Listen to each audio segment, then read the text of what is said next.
කරේ තියන්න. කවමදාවත් මගේ බර උඹේ කරේ මට හිත දෙන්නේ නැහැ. ඔයාට බරයි නම් මගේ පෙට්ටිය හුඟක් බර නම් බිමින් තියන්න. බිමින් තියපන්. පුතේ අම්මා නම් සාමාන්‍යයෙන් ගෙදර කතා හරි කරනවානේ. නේ මම නැත්තම් එහෙම මේ ගෙදර ඔක්කොම වැඩ ටික ඉවරයි. අම්මලාගේ පොදු දෙබස්. නේ දවසක් මම අසනීප වෙලා බලන්න ඕනේ මේ ගෙදර වැඩ වෙන විදිහ නේද? තේ කෝප්පේ දාන තැන්වල, රෙදි දාන තැන්වල තාත්තා කතා කරන්නේ නැහනේ.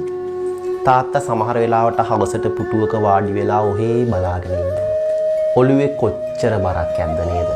ලයිට් බිල ගෙවන විදිහ, වතුර බිල ගෙවන විදිහ. අම්මට පුතේ අසනීපයක් හැදුනොත් අද මට උයන්න බෑ කඩෙන් පාන් කමු කියලා නිදා ගන්න පුළුවන්. තාත්තට අසනීපයක් හැදුනොත් එහෙම පුතේ අද